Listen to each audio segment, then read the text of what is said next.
Bismillahirrahmanirrahim. Alhamdulillahirabbil alamin wassalatu wassalam ala asyrafil anbiya'i wal mursalin wa ala alihi wa sahbihi ajma'in. Subhanaka la ilma lana illa ma 'allamtana innaka antal alimul hakim. Rabbi shrah li sadri wa yassir li amri wahlul 'uqdatam min lisani yafqahu qawli. Amma ba'd. Alhamdulillah ala nikmatil Islam, alhamdulillah ala nikmatil iman. Wa kafa biha min ni'mah. Alhamdulillah, segala puji bagi Allah Subhanahu wa taala yang memberi kita nikmat Islam iman, yang memberi kita nikmat sehat sempat sehingga kita selalu dan selalu diulang oleh Allah Subhanahu wa taala untuk selalu bisa hadir, untuk selalu bisa datang, untuk bisa selalu duduk di tempat yang insyaallah penuh berkah dari Allah Subhanahu wa taala, penuh rahmat dari Allah taala, penuh ampunan dari Allah taala. Tidak ada keluar satupun dari kita kecuali maghfurin, kecuali terampuni segala dosa-dosanya, dikabulkan segala hajat-hajatnya, dirahmati sama Allah taala zahir batin kita. Ketika malam Isra Mi'raj, Rasulullah sallallahu alaihi wasallam pernah menemukan satu makhluknya Allah taala. Ada satu malaikat besar yang dipandang unik oleh Nabi Muhammad sallallahu alaihi wasallam. Nabi Muhammad melihat malaikat tersebut memiliki 1000 sayap. Di setiap satu sayapnya ada 1000 tangan. Di setiap satu tangannya ada 1000 jari. Ketika ditanya oleh Nabi Muhammad sallallahu alaihi wasallam, "Ya Jibril, man huwa ya Jibril? Siapa dia wahai Jibril?" Maka malaikat Jibril mengatakan, "Wahai Muhammad, silahkan kamu bertanya langsung kepada dirinya." Maka Nabi Muhammad bertanya kepada malaikat tersebut. Malaikat tersebut mengatakan, menceritakan, "Wahai Muhammad, wahai Rasulullah, saya ini adalah malaikatnya Allah Ta'ala yang diberi kemampuan untuk menghitung segala sesuatu. Saya tahu secara persis berapa air hujan, rintik-rintik hujan yang Allah Ta'ala turunkan di setiap daerah. Saya bisa menghitung butir-butiran pasir yang ada di dalam maupun di luar lautan. Saya bisa menghitung berapa banyaknya ombak-ombak yang sedang terjadi di setiap lautan. Itu saya bisa hitung. Dengan fasilitas tangan, dengan fasilitas jari yang begitu banyaknya, itu dia bisa menghitung segala sesuatu. Oke, ngitung ubari jenengan nggih saged. Malaikatnya itu. Oke, sedang minat duwe uban piro? Tahu ya. Oke. Ya, siapapun bisa, apapun bisa dia hitung. Oke. Setelah itu Rasulullah terheran-heran, oke, dengan makhluknya Allah Taala tersebut. Nabi Muhammad heran. Oke. Dan setelah itu malaikat tersebut melanjutkan dengan perkataan, "Ya Muhammad, ada sesuatu yang aku itu enggak bisa hitung." Oke, saking banyaknya itu saya enggak bisa hitung. Kalau hujan, kalau laut, kalau pasir saya bisa hitung semuanya. Tapi ada satu perkara yang saya tidak bisa hitung, wahai Muhammad. Apa itu? Oke, katanya dia, rahmatnya Allah Ta'ala, ampunannya Allah Ta'ala, anugerahnya Allah Ta'ala yang diturunkan di tempat-tempat kebaikan, di majelis-majelis ilmu, di majelis-majelis zikir. Itu rahmatnya Allah Ta'ala, saya nggak bisa hitung. Oke. Jadi dia bisa hitung segala sesuatu, tapi rahmatnya Allah Ta'ala di tempat semacam ini dia nggak mampu untuk hitung. Kenapa? Saking banyaknya. Oke, saking banyaknya. Makanya hal-hal semacam ini perlu kita langgengkan. Hal semacam ini perlu untuk kita ajak-ajak orang biar merasakan hal yang sama, biar mencicipi hal yang sama, biar mendapatkan sesuatu yang semacam ini sehingga bisa menjadi pegangan hidup mereka sampai akhir hayat mereka. Oke, untuk ditular-tular nih Bu. Oke, anak-anaknya diajak, oke, putu-putunya diajak, oke, mantu-mantunya dikongkon, oke, disuruh. Tidak belum bisa jawab itu nanti. Oke, moga-moga suatu hari nanti mau. Oke, jadi siapapun dari keluarga kita yang belum tersentuh dengan ilmu, belum tersentuh dengan apa yang menjadi warisannya Nabi Muhammad SAW, jangan bosan-bosan untuk ngajak, oke, dan jangan bosan-bosan untuk mendoakan. Terutama ketika jenengan di tempat semacam ini, oke, nanti dihadirkan, ya Allah anakku sing kae, ya Allah putuku sing kae, ya Allah mantuku sing kae, oke, mantune yo ditungane lho, oke. Ojo mantune gak ditungakne nggih. Mantune nggih jangan dilupakan nggih. Kita kembali ke dalam pembahasan kita di dalam kitab Sulamut Taufiq ila Anqal qala mu'allif rahimahullah ta'ala wa nafa'ana bi ulumi fid dharain amin wal mannu bis sadaqah wa yubtil thawabaha wal israf 'ala dhanbi wa su'u dhanbillah bi ibadatillah. Oke, minggu yang lalu kita bahas tentang perkara dosa ataupun sesuatu yang harus kita hindari adalah al-israr bid dhanbi. Oke, terus-menerus melakukan maksiat, terus-menerus melakukan dosa, diulang lagi. Ini adalah perkara yang akan membahayakan alam akhirat kita, akan membahayakan keadaan hati kita, yang menjadi penghalang hubungan kita dengan Allah Subhanahu wa Ta'ala. Jadi orang kalau banyak melakukan dosa dan diulang-ulang, ini akan berdampak dengan keadaan hatinya, dan kalau parah sekali, pengulangan dosanya itu tambah parah, maka hatinya bisa-bisa jadi hati yang terbalik. Kalau sudah hatinya terbalik, maka mau dikasih nasihat sama siapa aja tidak kondal. Kebanyakan titik hitam, kebanyakan kotoran. Maka yang harus dilakukan oleh orang-orang yang hatinya semacam ini apa? Taubat, balik sama Allah Ta'ala, minta ampunnya dibanyakin, istighfarnya dibanyakin. Kalaupun melakukan kebaikan-kebaikan, niatkan semuanya untuk mengobati hati, niatkan semuanya untuk memperbaiki keadaan hati kita. Karena itu sangat-sangat berpengaruh. Orang kalau terhalang dari Allah Subhanahu wa Ta'ala, kira-kira dia mau kemana? Kira-kira dia akan diperlakukan seperti apa oleh Allah Subhanahu wa Ta'ala. Makanya kita perlu untuk menghindari dosa. Kalau minggu yang lalu kita sempat bahas, globalnya ada 5 macam dosa yang perlu untuk kita taubati. Dosa pertama yang paling besar adalah asyirku billah, menyekutukan Allah Subhanahu wa Ta'ala. Dan yang juga memiliki efek yang sama adalah menuduh orang lain kafir, menuduh orang lain ahli maksiat, menuduh orang lain sebagai musuhnya Allah Ta'ala.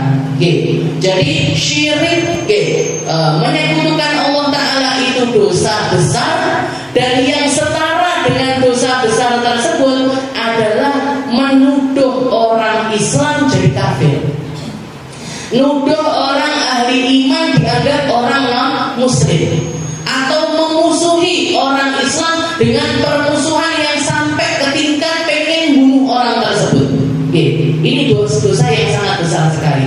Makanya Rasulullah SAW mewanti-wanti, innama akhwafa alaikum, sesuatu yang paling aku takutkan menimpa kalian adalah ketika seseorang merasakan nikmatnya ibadah, bahkan dia banyak membaca Al-Quran, bahkan sampai ke tingkat yura bahjatahu fi wajhi.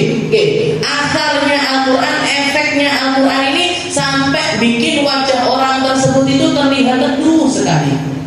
Orang kalau banyak baca Al-Quran itu bawaannya itu tenang biasanya. Karena masalah apa-apa itu dikasih sabar sama Allah Ta'ala, dikasih ujian macam-macam itu dikuatkan sama Allah Ta'ala. Yura bahjatahu fi wajhi. Jadi wajahnya itu nampak kalau dia ini berefek dengan interaksinya dia dengan Al-Quran.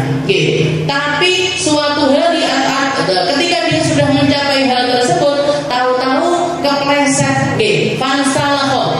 kepleset, mungkin disakitin orang, atau mungkin kena masalah dengan seseorang, sampai dia benci sama orang tersebut, sampai ke tingkat pengen bunuh orang itu.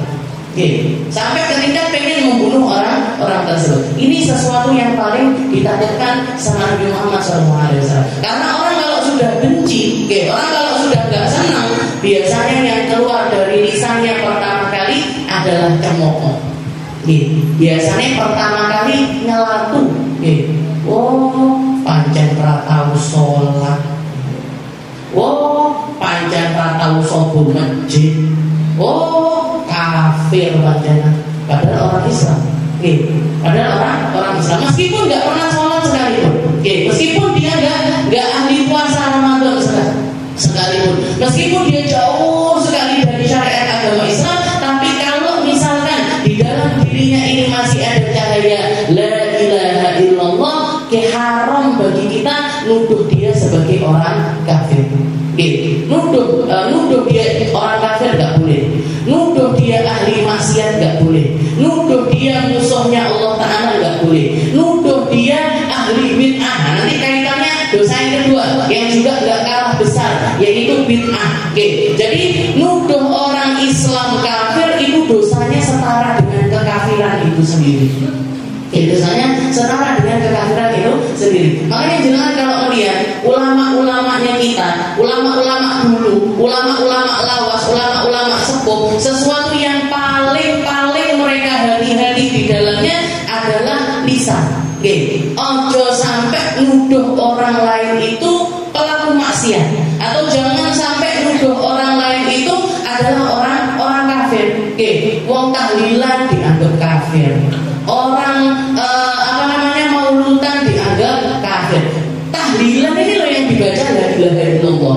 Kalimat la ilaha illallah itu loh merubah orang kafir jadi orang Islam. Lah kok yang rutinannya tahlilan dianggap orang kafir ini jeluntrungnya kondi.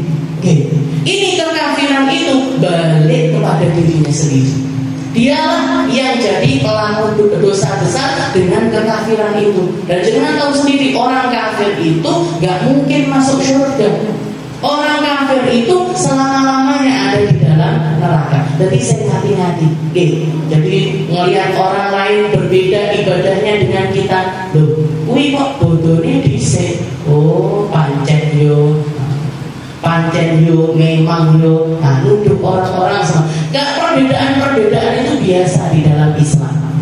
Perbedaan itu adalah sesuatu yang banyak terjadi dan seringkali menjadi rahmat.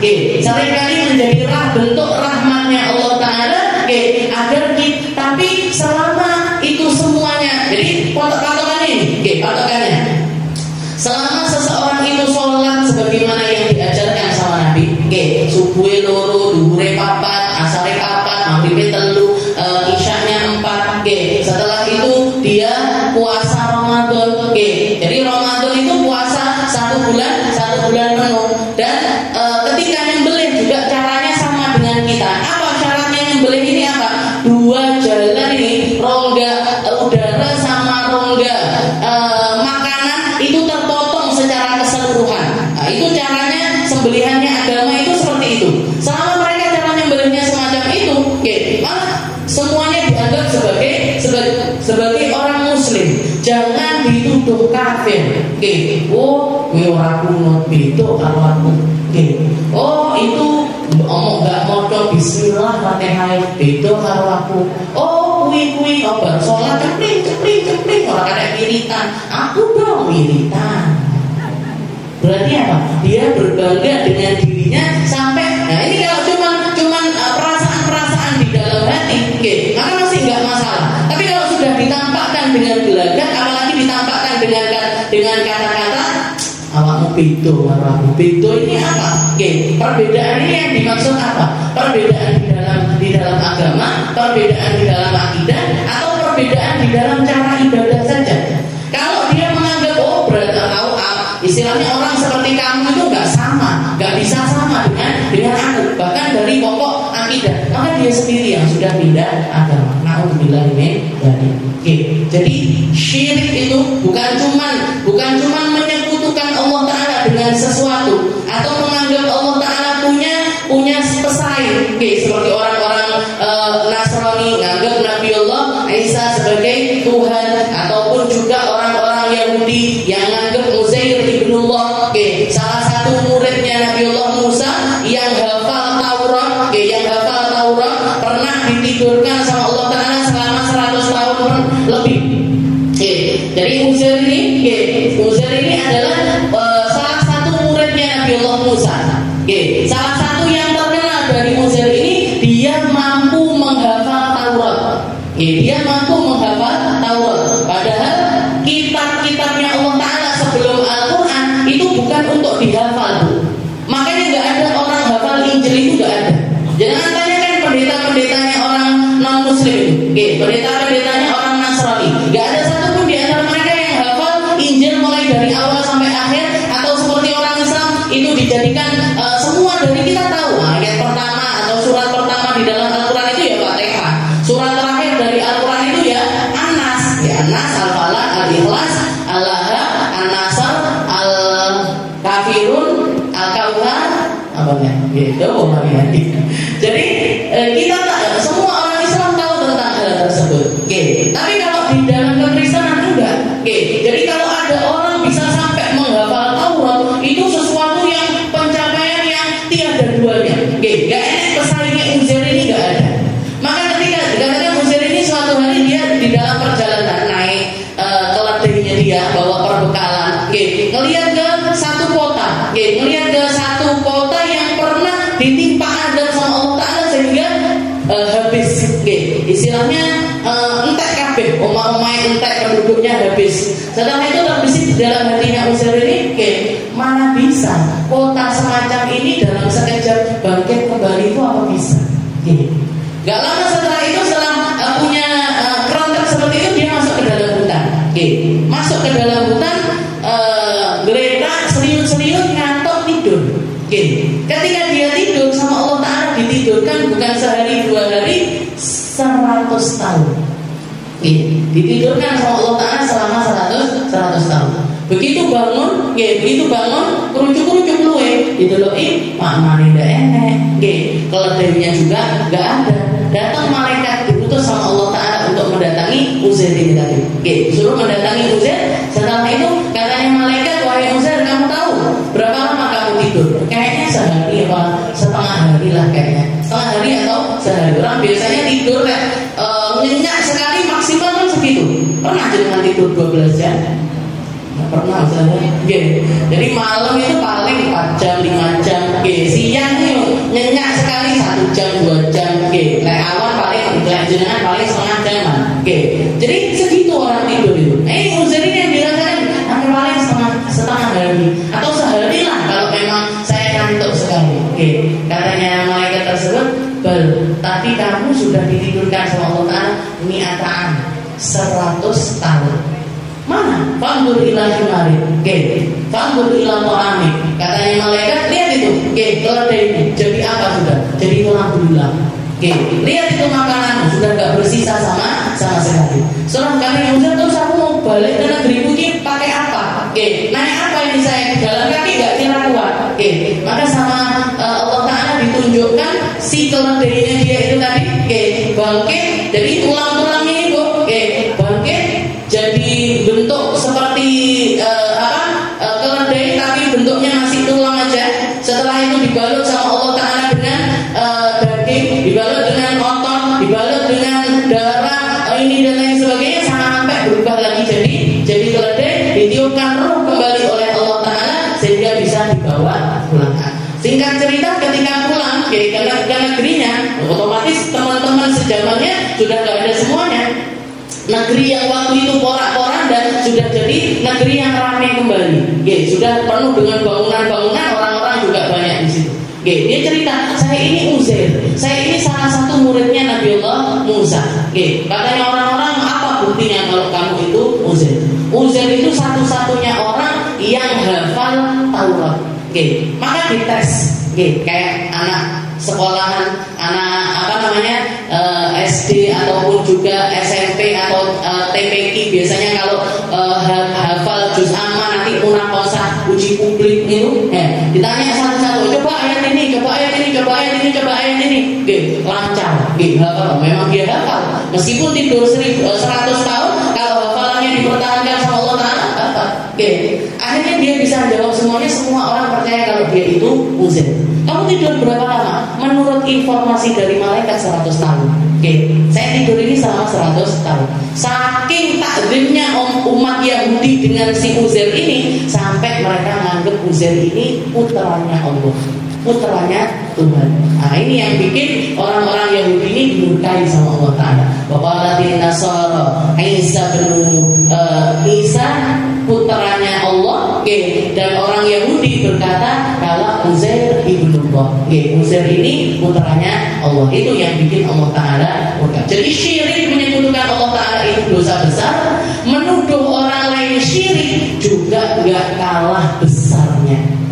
Dosanya itu gak kalah besarnya. Jadi makanya jangan gampang-gampang melihat kelompok lain cara ibadahnya beda sama kita, jangan dicela tuh.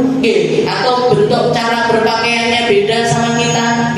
Kok ngono ya, jilbabannya kok ngono, gak koyo aku, gak koyo awake dhewe. Itu kok nutup auratnya gitu ya. Jangan timpak. Karena kalau misal, dan satu lagi itu kalau misalkan sampai ketika syirik itu dosa-dosa besar. Tapi kalau misalkan orang ngomentari orang lain, man ayyara musliman, orang yang mencela sesuatu yang terjadi kepada orang lain, entah itu maksiatnya dia atau entah itu apa yang terjadi kepada dirinya. Oh, pancen tukang ngombe, pancen tukang judi, pancen nuduh orang secara personal dengan kata-kata semacam itu, walaupun memang faktanya dia pelaku hal yang semacam itu. Katanya Nabi Muhammad, dia pasti sebelum matinya akan dicoba sama Allah Ta'ala dengan hal yang sama. Alhamdulillah ini. Jadi orang kalau mencela orang lain, ini kok jilbabannya mirip, suatu hari dia jilbabannya mirip, itu kok kelaminnya tabrak lari, suatu hari dia bakalan pakai baju tabrak lari. Ini kok tipu deh mungkin. Jadi kalau ini hati-hati sama lisan, jangan gampang komentar. Asyirku billah itu dosa paling besar. Dan caranya nyembuhinnya cuma satu. Cara nyembuhinnya cuma satu, yaitu masuk ke dalam agama Islam. Masuk ke dalam agama Islam dengan mengucapkan asyhadu alla ilaha illallah wa anna muhammadar rasulullah. Bagi orang yang memang dari asalnya nggak muslim terus habis itu jadi muslim, cara kembalinya dengan bersyahadat. Ataupun orang yang misalkan pernah Islam setelah itu keluar dari agama Islam, setelah itu pengen balik lagi ke dalam agama Islam, caranya juga sama, baca asyhadu alla ilaha illallah wa anna muhammadar rasulullah. Kalau orang yang suka nyelatu itu saja, gimana cara taubatnya? Sama. Kalau dia mencerca orang lain atau nuduh orang lain pelaku kesyirikan, maka yang harus dia lakukan adalah juga bersyahadat. Dan ketika orang bersyahadat, orang ketika keluar dari agama Islam ataupun melakukan dosa terbesar ini tadi, begitu dia melakukannya, amal kebaikan sebelumnya semuanya hangus. Jadi kalau orang dosanya dosa syirik, itu ketika dia melakukannya atau ketika dia menuduh orang lain melakukan hal tersebut, itu amalnya dia sebelumnya entek kabeh. Sholat, puasa, sedekah, semuanya habis. Hitungannya balik dari awal lagi. Makanya kudu hati-hati ambil lisan. Harus hati-hati dengan lisan kita. Nanti kalau misalkan menjadi sesuatu yang biasa, ya kafir, orang kafir. Sudah percuma semua ibadahnya orang yang semacam itu. Itu yang pertama. Yang kedua adalah bid'ah. Dosa yang kedua yang juga termasuk di dalam kategori dosa besar adalah dosa bid'ah. Bid'ah ini apa? Di dalam hadis dikatakan kullu muhdatsatin bid'ah wa kullu bid'atin dhalalah wa kullu dhalalatin finnar. Ini dalam kitab Arba'in Nawawi ada. Dalam kitab hadis yang paling populer sekalipun ada. Katanya Nabi Muhammad, kullu muhdatsatin bid'ah, semua yang baru itu bid'ah.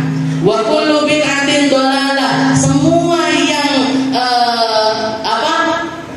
bid'ah, semua yang baru-baru, semua yang bid'ah itu dhalalah, sesat. Wa kullu dhalalatin finnar, semua kesesatan itu tempatnya di dalam neraka. Jadi dosa bid'ah itu dosa besar. Dosa bid'ah itu dosa besar. Tapi bid'ah yang seperti apa dulu? Jadi di dalam kalimat ini Nabi Muhammad memang menggunakan kalimat kul. Kul itu artinya semua. Semua. Tapi di dalam nahwu itu kalimat kul itu bisa bermakna istighraq, bisa bermakna kul min kul, semuanya. Semua kalimat semuanya. Misalkan kayak kita kalau bikin acara maulud, kita janjian ini semuanya, Bu, nanti hari Kamis depan semuanya pakai jilbab biru ya, atau pakai jilbab hijau ya semuanya. Habis itu ketika kita keluar dari majelis, dikomentari sama orang, ibu-ibu Kamis kabeh jilbaban hijau. Berarti apa? Ini kan semuanya mencakup kita semuanya pakai jilbab hijau. Tibanya ada dua, walaupun ada 2-3 orang yang nggak nyemakrum, akhirnya gaya jilbab apa? Biasanya mojok baru keluar, kabeh jilbabnya biru, semuanya jilbabnya biru. Ini berarti apa? Maknanya gimana? Maknanya mayoritas semuanya jilbab biru. Ada yang nggak biru, tapi 1-2 aja. 1-2 aja. Jadi ada yang maknanya istidrak semacam itu. Ada. Nanti kalau timbul kekhususan, kalau timbul pengkhususan di dalamnya, maka maknanya nggak jadi menyeluruh. Tidak menjadi sesuatu yang menyeluruh. Kabeh jilbabnya hijau, semua jilbabnya biru-biru, kecuali tim hadrohnya pakai jilbab hitam.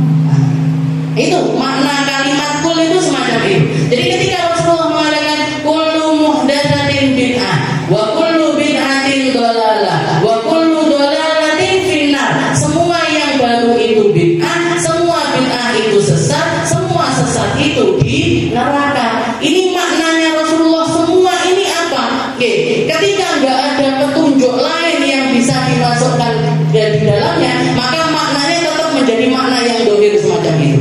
Tapi kalau ada pengkhususan di dalamnya, maka harus ditilik ulang lagi, harus diteliti lagi, harus dibahas lagi. Makanya bahas bid'ah ini ulama berjilid-jilid, panjang sekali pembahasannya di dalam bid'ah. Pengkhususannya misalkan apa? Jangan kalau baca hadis ini di bawahnya ada hadis yang lain.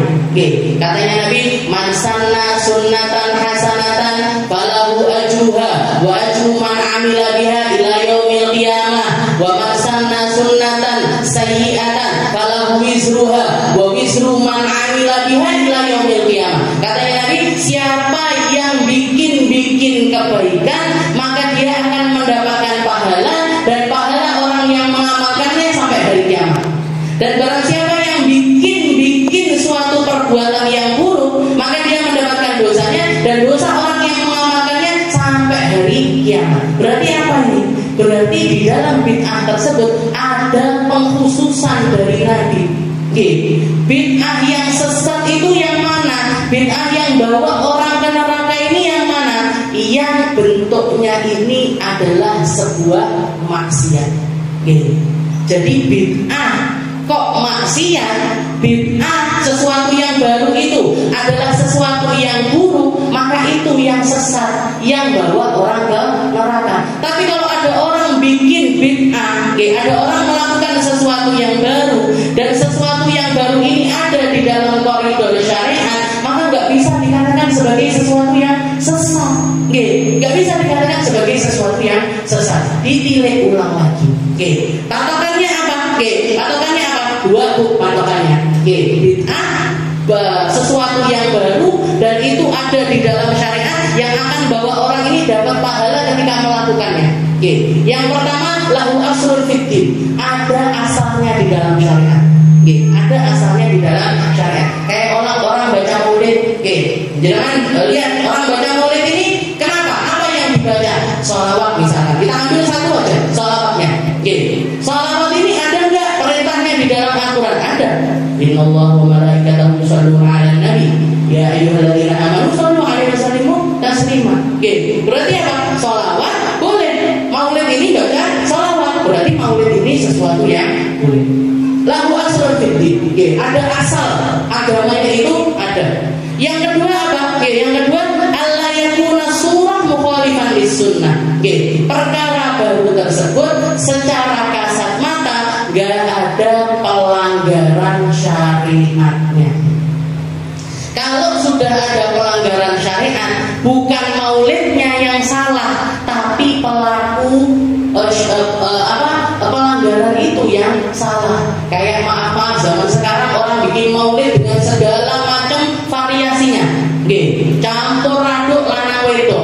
joget-joget, pakai musik-musik yang nggak pantas didengar sama orang Islam, sampai ke tingkat maulutan sama sound horror. Tahu zaman sound horror? 11-12 lampunya, jogetannya, isinya, ada ceramahnya tapi nggak bahas tentang Nabi Muhammad sama sekali. Jadi istilahnya kalau orang melihat aja, sedikit-sedikit, dan enek pantas-pantasnya orang Islam semacam ini. Berarti apa? Nah ini bentuk pelanggaran yang kedua. Maulid itu sesuatu yang bid'ah, sesuatu yang baru. Saya nggak mau mungkiri hal tersebut. Kita baca maulid itu baru. Ini yang jangan baca tadi itu baru. Salawat musyraf yang bikin Habib Segaf, salawat Maria juga ulama di zaman lampau. Ini yang syair doa. Ini warisan dari nenek saya. Ini semuanya perkara bid'ah. Tapi kalau dilihat ada sesuatu yang salah nggak di sini? Dongone enek saya ngeraput nama betul, tahu jangan ngeraput. Ada doanya yang aneh apa enggak? Ya Allah, ya Allah kita nyuwun dadi wong sugih pokoke sugih. Ada enggak?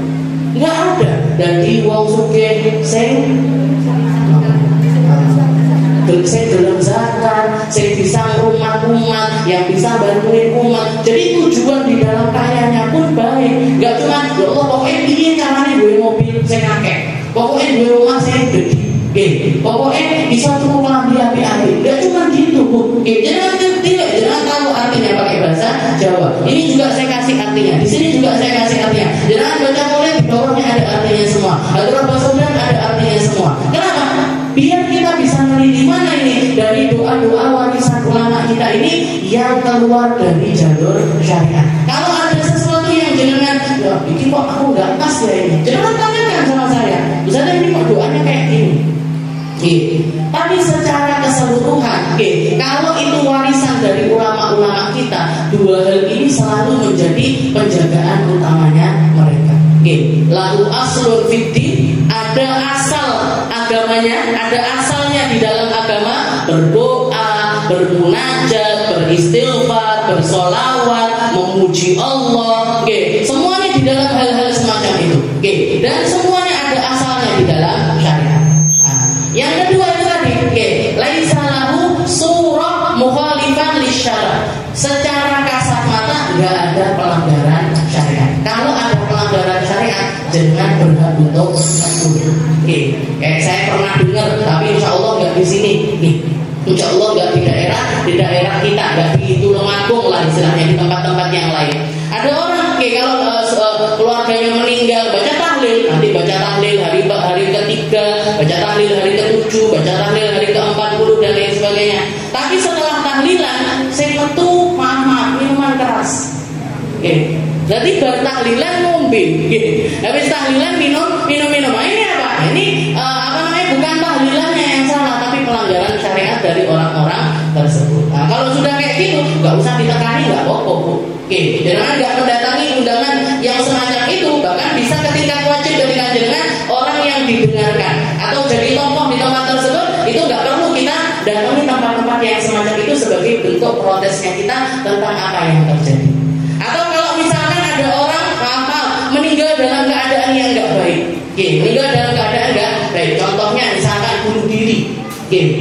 Orang meninggal bunuh diri ini harus tetap diproses. Kalau dia orang Islam tetap harus diproses kayak orang Islam. Kok sampai sak kampung nggak ada yang mau proses, sak kampung dosa. Harus tetap disolati. Tetap harus dimandikan, disolati, dikafani, dikuburkan di pekuburannya orang Islam. Di pekuburannya orang Islam. Tapi untuk tokoh-tokoh masyarakat di daerah itu boleh untuk nggak hadir. Sebagai bentuk apa? Sebagai bentuk pelajaran bagi umat bahwasanya yang semacam ini adalah sesuatu yang harus kita itu waspada bersama. Pezina misalkan, orang yang terkenal suka berzina, gimana ketika meninggal orang-orang sekitar harus proses apa? Harus wajib. Kalau sampai nggak sampai jenazahnya itu diterlantarkan sak kampung dosa kabeh. Makanya kalau jenengan bikin tim pemulasaran jenazah dan lain sebagainya, itu nggak boleh pandang dulu, nggak boleh pokoknya jamaah Masjid Darussalam sekitar proses. Lihatnya enggak. Yang lainnya enggak mau. Pokoknya harus daftar. Kalau enggak daftar, enggak diproses. Boleh dosa ini. Jadi bahkan kalaupun orang non-muslim sekalipun yang meninggal, kok orang Kristen atau orang yang sesama dengan agamanya mereka menelantarkan jenazah tersebut, orang muslim wajib untuk turun tangan. Tapi kalau orang non-muslim nggak boleh disolati. Mau mandikan boleh, ngafani boleh, nguburkan di pekuburannya orang non-muslim boleh, atau pekuburan umum boleh, nggak boleh dimasukkan ke kuburan khusus orang Islam. Tapi di proses itu hukumnya wajib. Ada orang meninggal nggak boleh dibiarkan gitu saja, nggak boleh. Nah, jadi masalahnya ada di pelanggaran syariat, bukan bid'ahnya. Makanya di dalam kalau ulama yang lain juga mendefinisikan, bid'ah itu ada kalanya bid'ah wajib. Ada kalanya bid'ah itu wajib. Kalau apa? Kalau sampai itu bikin kebingungan umat, maka harus keluar harus keluar tandingannya istilahnya. Kayak sekarang ini dengan melihat ada banyak TV, ada banyak channel YouTube, ada banyak radio, ada banyak podcast di YouTube dan lain sebagainya. Orang ngomong sakar PDW, bahkan nyisir tentang masalah agama. Kok ada orang ngomong yang aneh-aneh di dalam akidah, menunjukkan akidah-akidah yang sesat di ranah publik yang bisa diakses oleh semua orang, bisa didengar sama semua orang, maka orang-orang yang akidahnya lurus wajib keluar, wajib bersuara, wajib melakukan tandingan yang sama. Kok ada podcast sesat, harus ada podcast tidak sesat. Kok ada podcast, kok ada wawancara yang nggak benar, harus ada wawancara yang benar. Kok ada berita bohong, harus keluar orang yang bersuara tentang berita benarnya. Jadi semua isu-isu di masyarakat yang bikin keresahan, apalagi sampai ke ranah akidah, ke ranah keyakinannya orang. Nah ini kalau sudah keluar yang sesat-sesat, harus ada tandingannya yang benar-benar. Harus ada tandingannya. Jadi channel YouTube itu yang sesat kan banyak, yang ngomong aneh-aneh kan banyak, atau kadang-kadang yang banyak ngomong nggak penting sama sekali, ngomong nggak ada isinya. Nah, harus keluar ini channel-channel yang bermanfaat. Makanya pondok-pondok pesantren sekarang bikin semuanya. Jadi pondok-pondok pesantren itu bikin podcast, bikin konten-konten. Untuk apa? Untuk menyelamatkan. Ini hukumnya apa? Kalau sudah semacam ini hukumnya apa? Wajib. Kalau sudah bikin keresahan di umat, wajib hukumnya keluar. Seperti yang dilakukan sama Sayyidina Utsman zaman itu.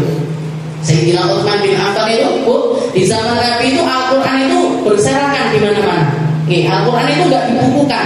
Ada yang nulis di batu, ada yang nulis di pelepah kurma, ada yang nulis di tembok-tembok. Mulai dari zamannya Sayyidina Abu Bakar sudah mulai kepikiran. Ini kalau nggak cepet-cepet dirapikan, nanti ke belakang ini umat nggak bisa baca Al-Quran. Mulai dirapikan di zamannya Sayyidina Abu Bakar, dilanjutkan di zaman Sayyidina Umar, di zaman Sayyidina Utsman selesai itu pembukuan. Dengan pertanggungjawaban yang luar biasa. Setiap ayat Al-Quran yang jenengan baca, itu Sayyidina Utsman datangkan 2 orang sahabat yang mau untuk disumpah demi nama Allah Ta'ala bahwasanya itu termasuk ayat Al-Quran. Semuanya. Sampai akhir selesai penulisannya di zaman Sayyidina Utsman. Itu pun Al-Qurannya belum ada harokatnya, belum ada titiknya, belum ada giginya. Ini mesti dari semua harokat indah enek, titik indah enek, gigi indah enek. Sin sama, bentuknya gini semuanya. Sin sama. Indah enek buletannya tok sama do itu nggak ada buletan. Jadi indah enek giginya indah enek beneran. Jangan bayangkan piye caranya muncul. Datang ulama-ulama setelahnya menemukan harokat. Datang ulama selanjutnya menemukan titik. Namun itu semuanya prosesnya panjang sampai jadi Al-Quran yang jenengan baca sekarang. Ada tanda wakaf ibtida'nya, ada ain-ainnya, sama kro, satu. Nah itu semuanya prosesnya panjang sekali. Jadi berarti apa ini? Yang dilakukan sama Sayyidina Utsman wajib. Kenapa? Karena kalau enggak, orang-orang setelah zaman itu akan sangat kesulitan di dalam membaca Al-Quran. Sayyidina Utsman ini banyak sesuatu yang baru yang beliau lakukan. Azan Jumat 2 kali itu dari zamannya Sayyidina Utsman. Jadi kalau sholat masjid-masjid, sholatnya azannya 2 kali itu warisannya Sayyidina Utsman. Azan pertama buat peringatan orang-orang biar cepat-cepat berangkat ke masjid. Azan yang kedua dimulainya sholat Jumat. Dimulainya sholat Jumat. Sayyidina Umar juga bikin bid'ah. Apa bid'ahnya beliau? Sholat taraweh berjamaah. Sholat taraweh berjamaah. Zaman Nabi itu ada taraweh, tapi nggak jamaah, dewe-dewe kabeh. Di zaman Sayyidina Umar dijadikan satu, dikumpulkan di masjid, sholat dari awal sampai akhir bersama-sama. Ditiru sama semua masjid di seluruh Madinah, langsung sampai ke Mekah, sampai ke seluruh negeri, sampai zaman sekarang ini. Makanya di zaman Sayyidina Ali mengatakan rahimallahu Umar bin Khattab faqad nawwarallahu qabra Umar bin Khattab kama nawwara masajidana. Semoga Allah Ta'ala membercahayai kuburannya Sayyidina Umar sebagaimana beliau telah membercahayai semua masjid-masjidnya umat Islam. Sayyidina Abu Bakar ketika Sayyidina Umar ngasih ide seperti itu, komentarnya beliau, ni'ma bid'atin hada, sebaik-baik bid'ah ini. Sebaik-baik bid'ah. Lah kok ada sebaik-baik bid'ah? Padahal katanya Nabi kullu bid'atin dhalalah, kullu dhalalatin finnar, kullu muhdatsatin bid'ah, kullu bid'atin dhalalah, kullu dhalalatin finnar. Yang biasanya jadi hadis andalannya orang-orang yang suka bid'ah-bid'ah ini. Orang sana senengannya nuduh-nuduh orang tahlilan mauludan ini bid'ah. Jangan katakan ngaji musik separuh, Pak. Ngaji masih separuh, lanjutan ini loh, man sanna sunnatan hasanah falahu ajruha wa ajru man amila biha ila yaumil qiyamah. Apa lu saja? Terjemahannya. Siapa yang bikin sesuatu yang baru, selama itu baik, dia dapat pahalanya dan pahala orang-orang yang mengamalkannya sampai hari kiamat. Jadi ada yang wajib, ada yang sunnah, ada yang sunnah. Seperti apa yang sunnah? Itu selama semuanya itu membawa orang semakin dekat kepada Allah Ta'ala. Kayak zaman sekarang ulama-ulama kita bikin pesantren-pesantren. Zamannya Nabi gak ada pesantren. Sekolahan loh, 1-2 sekolahnya dulu di masjid. Kalau mau tetap seperti zaman dulu ya sulit. Bikin pesantren-pesantren bid'ah sesuatu yang baru, tapi karena baik dan bisa menyelamatkan umat menjadi sesuatu yang dapat pahala. Ada kalanya juga bid'ah hukumnya mubah. Mubah ini di dalam hal apa? Fil malbas wal masyrab wal mat'am wal marku. Semua yang menjadi kebiasaannya hidup manusia. Cara berpakaian, cara makan, cara minum, kendaraan. Zamannya Nabi pakai unta tuh, masa ada dipakai harga unta? Gak ada mikrofon, gak ada. Zamannya Nabi gak ada mikrofon. Nah ini namanya bid'ah, tapi bid'ah apa? Bid'ah mubahah, bid'ah yang boleh. Bid'ah yang boleh. Nah ada juga bid'ah haram. Nah ini kalau orang pelaku bid'ah dan bid'ah itu adalah suatu keharaman, dia wajib bertobat dari hal tersebut. Wajib mentaubati hal tersebut. Atau nuduh orang lain bid'ah, kudu dibenahi, cara berpikirnya harus dibenerin. Setelah itu mentaubati tuduhan-tuduhannya dia kepada orang lain. Bagian maksudnya ya taubat. Nah, jadi itu dua dosa yang paling besar. Syirik, asyirku billah. Yang kedua adalah bid'ah, pelaku bid'ah. Yang ketiga kabair, dosa besar. Dosa besar ini para ulama mendefinisikan semua yang ada hukumannya di Al-Quran masuk dalam kategori dosa besar. Zina, minum khamr, membunuh orang muslim. Nah, itu semuanya adalah dosa besar. Tapi ada juga para ulama yang mengatakan dosa besar itu bukan cuma itu aja, tapi yang peringatannya dari Nabi itu keras, kayak ribah ataupun juga namimah. La yadkhulul jannah nggak akan masuk surga orang yang pelaku namimah. Namimah itu suka ngadu domba orang lain. Ceritanya gini, ceritanya kono. Nanti tukaran ini dua orang ini. Nah, itu tukang ngadu domba itu termasuk dosa besar. Setelah itu di bawahnya ada yang namanya dosa kecil. Dosa kecil. Jadi sesuatu yang kecil-kecil lah, kecil-kecil yo sing biasanya dhewe nglakoni kabeh, yo delok wong ganteng-ganteng, nonton TV, apa lihat iklan dan lain sebagainya. Itu termasuk dosa kalau dibilang dosa kecil banget ya enggak, kayak diterusin kalau diterusin itu enggak lagi dosa kecil yang membesar itu namanya. Dosa kecil, kalau enggak sengaja dosa kecil. Tapi kalau ditepi seandainya bujuku seandainya itu jadi membesar dosanya enggak lagi jadi dosa kecil. Ada lagi di bawahnya namanya al-lamam. Lamam itu Wajtanibu kabairal itsmi wal fawahish illa lamam. Katanya Allah Ta'ala, jauhi sejauh-jauhnya dosa besar, kelakuan kecil, illa lamam, bahkan sampai ke lamam sekalipun. Lamam ini apa? Di bawahnya dosa kecil. Di bawahnya dosa kecil. Dosa nggak sengaja, keperucut omongan, keperucut delok, keperucut dengerin. Nggak pengen dengerin orang gosip, tapi kupingnya pas nih sebelah.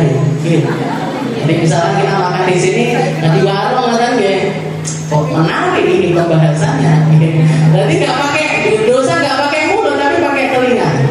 Nyemak ngerti aku. Padahal bukan urusannya kita. Itu termasuknya adalah al-lamam. Masuknya ke al-lamam. Nah, ini 5 dosa yang kita perlu untuk mentaubatinya.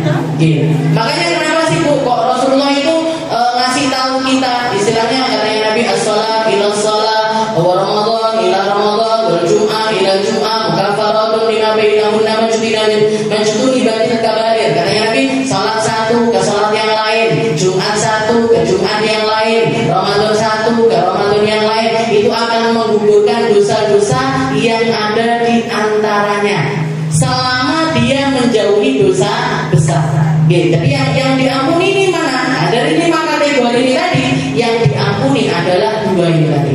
Dosa kecil sama al-lamam. Itu bisa ditebus dengan istighfar, terus kayak kita datang majelis seperti ini. Setelah itu sholat berjamaah, sholat Jumat, Ramadan, itu dosa-dosa diantaranya yang terampuni, yang gugur ini yang 2 ini tadi. Kalau 3 yang dosa besar itu nggak terampuni. Meskipun dengan istilahnya ada orang tukang mencuri, nyolongi, walaupun nyolong kecil-kecil sekalipun, nyolongi sandal wong jamaah, nyolongi apalah pokoknya yang kecil-kecil itu, dengan gimana? Kan aku istighfar, aku harus melok ngaji, aku sholat jamaah. Gimana ini? Nggak bisa gugur dengan hal yang semacam itu, karena yang terampuni 2 ini tadi. Yang 3 ini harus pakai tobat khusus. Harus pakai tobat khusus. Jadi dosanya mencuri ya tobat, minta ampunnya tentang pencuriannya.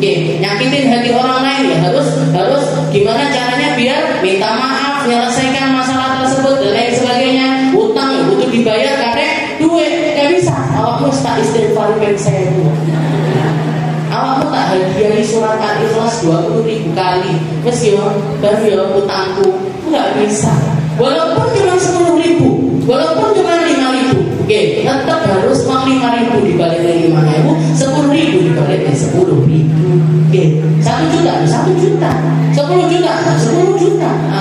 Jadi nggak bisa diselesaikan dengan hal-hal semacam itu. Makanya saya nggak bisa bayangin koruptor itu nanti diperlakukan seperti apa sama Allah Ta'ala. Utang kok ngambil rakyat, utang kok mulai dari manusia, dari Sabang sampai Merauke, semuanya didolimi sama orang tersebut gara-gara harta duniawi yang pengen dia miliki. Itu nanti semuanya bakalan nuntut di akhirat, dan nggak bisa gugur hanya dengan istighfar, taubat secara pribadi antara dirinya dengan Allah Ta'ala, nggak bisa.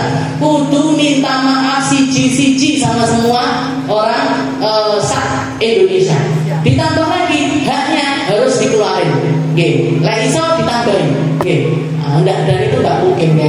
yang dilakukan sama para petinggi negeri kita. Jadi yang diampuni dua ini tadi, as-shaghair, dosa-dosa kecil, sama al-lamam. Yang 3, dosa besar, pelaku bid'ah, pelaku kekufuran. Nah, ini nggak bisa diampuni kecuali dengan pertaubatan yang sebenar-benarnya khusus kepada Allah Subhanahu wa Ta'ala. Dan para ulama kita kalau menanggapi tentang dosa, jadi dosa yang pakai tulis-tulisan ini 5 ini tadi. Tapi ada dosa-dosa yang para ulama itu menganggapnya juga termasuk kesalahan kepada Allah Subhanahu wa Ta'ala. Seperti ketika ada satu orang ulama ditanya, ada satu orang nanya, wahai imam, wahai kiai istilahnya, Pak Yai, dosa besar itu apa? Katanya kiainya apa? Dosa besar. Iya, dosa besar itu apa?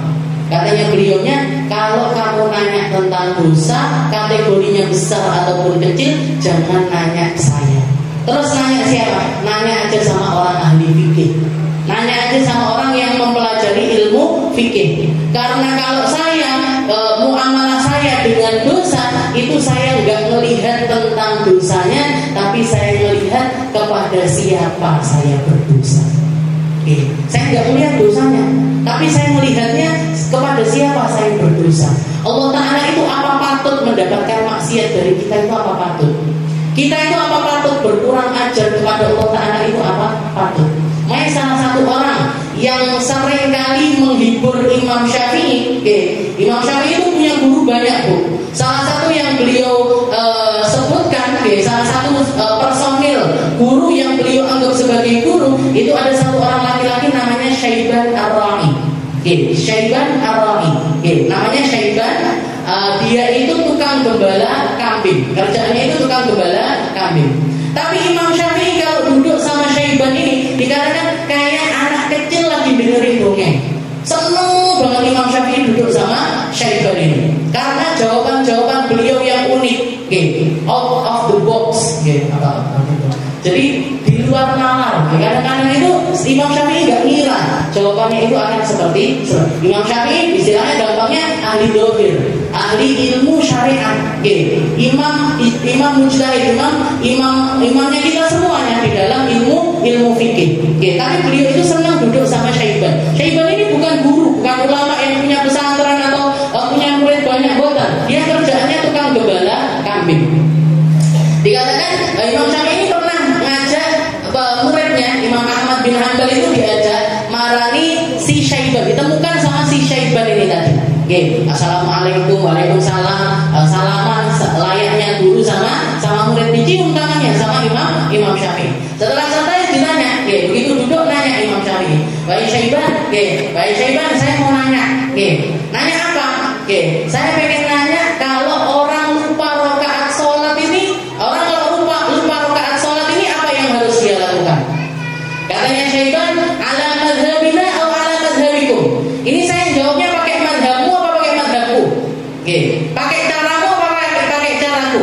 Katanya Imam Syafi'i, ya pakai caramu, ya pakai caraku, ya. Jawaban dua-duanya. Kalau menurut madhabnya kita gimana? Kalau madhabnya kamu gimana? Ya kalau pakai madhabku kayak biasanya, ambil yang yakin, sempurnakan, nanti sebelum salam ditambahin sujud sahwi. Kayak langganannya kita itu loh, Bu. 4 rakaat, bikin papa atau telu, ambil telu. Habis itu disempurnakan sampai 4. Sebelum salam disempurnakan dengan sujud sahwi. Kimang loro apa telu? Loro. 2. Habis itu disempurnakan sampai selesai. Sebelum salam pakai sujud sahwi. Nggak ada perbedaan. Ini pakai madhabnya, kita madhabnya Imam Syafi'i. Kalau madhabmu gimana? Katanya Syaiban, orang sholat ngadep Allah Ta'ala kok iso sampai lali rakaat, itu adalah sebuah kekurangan ajaran yang luar biasa. Itu adalah sebuah sesuatu yang sangat nggak pantas manusia itu melakukan hal tersebut kepada Allah Subhanahu wa ta'ala. Sholat mek 5 menit dari 24 jamnya kita itu loh, cuma 5 menit. Disuruh fokus sama Allah Ta'ala nggak bisa fokus. Lo lali lo Fatihah apa urung, gimana ihdinas siratal mustaqim, ini bener apa ora. Bahkan setelah salam itu lo kita sering, aku mau maca surat apa ya? Gimana? 5 menit tak bu disuruh fokus sama Allah Ta'ala, nggak bisa. Makanya kata Syekh itu bentuk kekurang ajaran yang luar biasa kepada Allah Ta'ala, dan dia patut untuk dihukum. Katanya Imam Syafi'i, pantasnya dihukum berapa? Apa ini? Kalau orang sampai lupa rakaat itu pantasnya dihukum apa? Hukumannya dia adalah setahun bangun malam dan setahun puasa. Sekali lupa, hukumannya yang pantas itu setahun puasa dan setahun bangun malam. Dia nggak pantas tidur malam, dia nggak pantas perutnya itu kenyang. Katanya Syaiban Ar-Rabi. Jadi misalnya ini banget ini nggak mampu ini kita setara dengan Syaiban ini. Kalian madhab Syaiban ini terlalu sulit. Kalau kita istilahnya kalau Imam Syafi'i itu ahli dohir, Syaiban ini ahli batin. Mainannya adalah tentang hatinya. Yang difokuskan adalah pada tempat pandangannya Allah Subhanahu wa Ta'ala. Ini. Setelah itu Imam Ahmad bin Hanbal ini masih jadi muridnya Imam Syafi'i, tertarik. Wah, jawabannya unik sekali. Ganti beliau yang nanya. Sekarang saya izin nanya juga, wahai Syaiban. Mau nanya apa? Saya mau nanya tentang zakat. Zakat itu, kalau cara ngeluarin zakat itu caranya gimana? Katanya Syaiban, alamat madhabina wa alamat madhabiku. Pakai madhabnya kita apa pakai madhabmu? Dua-duanya. Madhabnya kita gimana? Madhabnya kamu gimana? Katanya Syaiban Ar-Ra'i, kalau madhab kamu, kalau madhabnya orang ahli dohir, di setiap 40 kambing keluar 1 kambing. Setelah itu nanti 120 kambing keluar 2 kambing. Nah setelah itu setiap 100 kambing keluar 1 kambing. Jadi kalau ada orang punya kambing 200 berarti keluar 2, punya 300 berarti keluar 3, punya 400 keluar 4. Jangan berlaku kelipatannya. Itu Pak kalau hartanya dia adalah hewan. Nah kalau hartanya dia adalah perdagangan dan lain sebagainya, 2,5% dari harta keseluruhannya dia selama setahun di atasnya nisab. Nah itu caranya ahli dohir. Kalau madhabmu gimana? Kalau di madhab kamu gimana wahai Syaiban? Katanya Syaiban, semua harta ini punyanya Allah.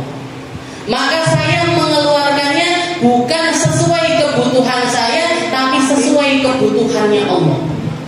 Saya ngeluarinnya bukan sesuai kebutuhan saya, tapi sesuai kebutuhannya Allah. Jadi misalkan ada orang datang ke saya, Syaiban minta kambingnya 5, saya minta kambingnya 10.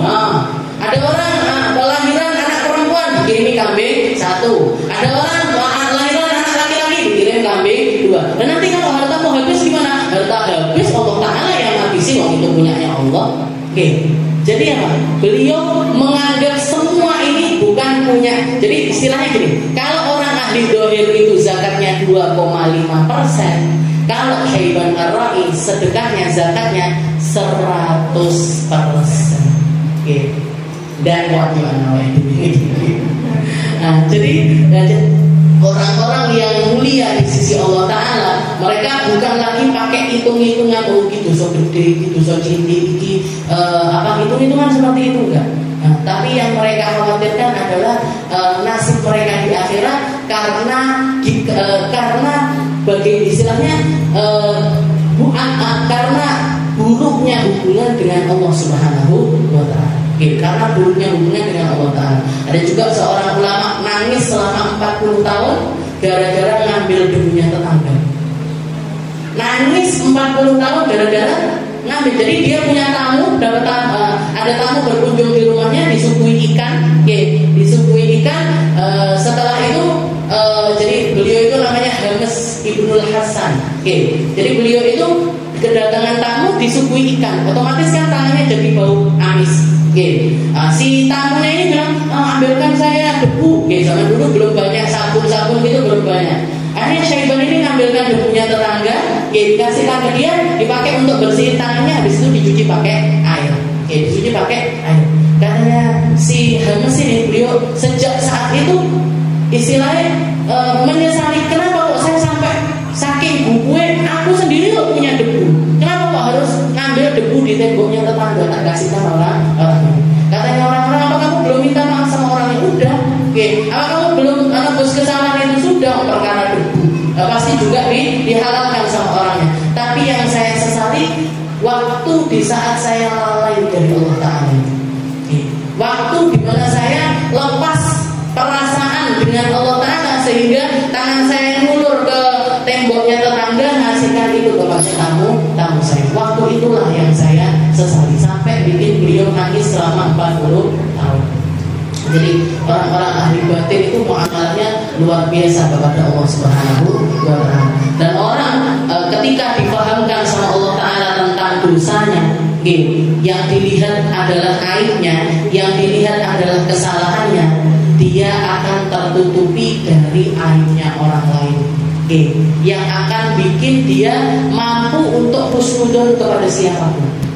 Kabeh wong apik, kabeh orang ahli iman, semuanya orang Islam, semuanya orang yang berakhlak, semuanya insya Allah adalah para penduduk surganya Allah Subhanahu wa Ta'ala. Itu hanya bisa hanya mampu dilakukan oleh mereka-mereka yang hatinya itu dibersihkan dari segala dosa oleh Allah Subhanahu wa Ta'ala. Mungkin kita semuanya diampuni sama Allah.